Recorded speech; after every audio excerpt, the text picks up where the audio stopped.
Iranian and European diplomats are meeting in Istanbul for the latest attempt to address the stalemate on Tehran's nuclear program. The Iranian Foreign Ministry says it's a chance for European countries to correct their positions.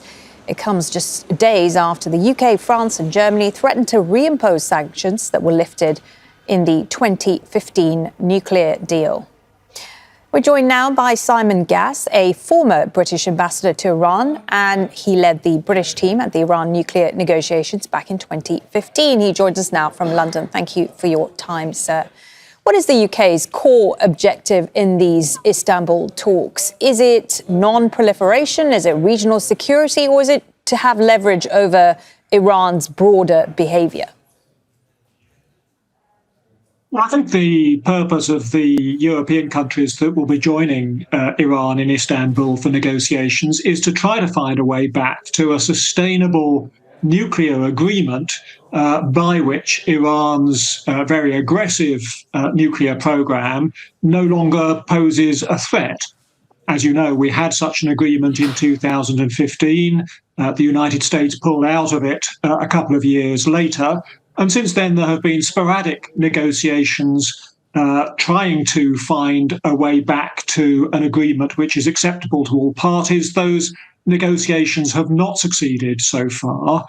You will also know that the United States and Iran were also talking bilaterally before the Israeli attacks on Iran's nuclear installations. And the Europeans will want to judge the scope for returning to a strong and sustainable nuclear agreement. Well, one of the reasons that the recent talks, at least before Israel's attacks on Iran, failed is because Iran has or had repeatedly emphasized its right to enrich uranium. From a European standpoint, is there any acceptable scenario where Iran continues enrichment under international monitoring? Well, it's worth remembering that the 2015 negotiation, which I participated in, did lead to an agreement by which Iran was permitted to conduct a low level of enrichment of uranium under very limited conditions. And that was something which at the time was acceptable to the Europeans and to the then United States administration. That is not now acceptable to the United States under President Trump.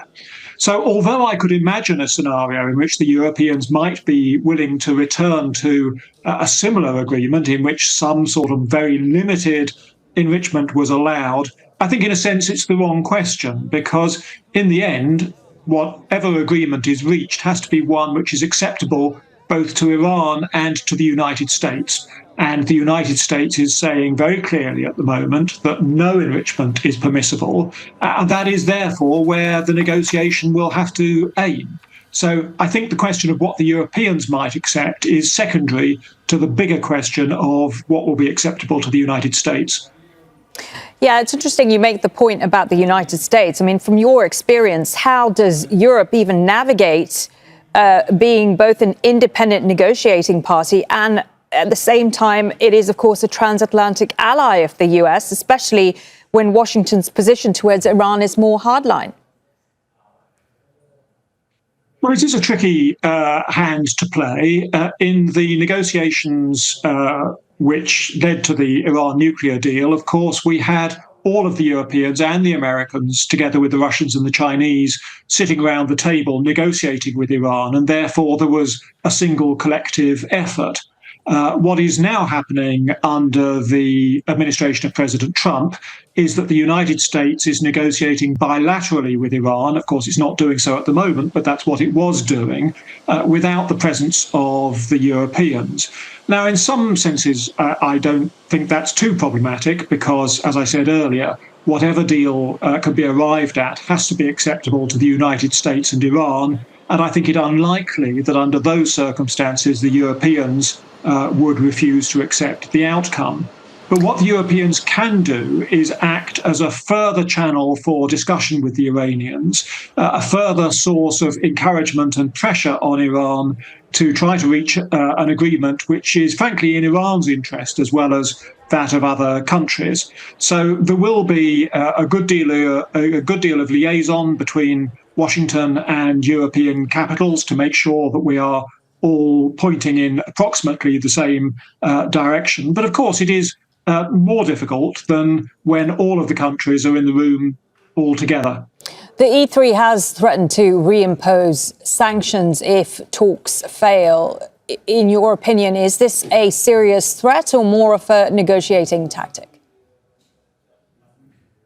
It's very much a serious threat. Under the terms of the 2015 agreement, which is still in force, albeit not with US participation, there is a provision which allows for the reimposition of United Nations sanctions if one of the parties is not living up to its obligations under the agreement. In this case, it's perfectly clear from the way in which Iran has been enriching uranium to very high levels of enrichment in the past that it is not living up to its obligations under the nuclear agreement.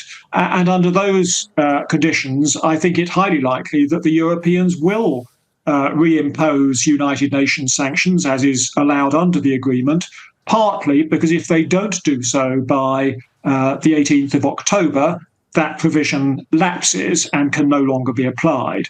And that is why we have heard some European diplomatic leaders say that Iran needs to come to the table with some serious proposals which Europe can engage with if it is to avoid that reimposition of sanctions. And there is a deadline. The clock is ticking on that. And the French foreign minister, for example, has said that this needs to happen by the end of August. Otherwise, those UN sanctions will be reimposed.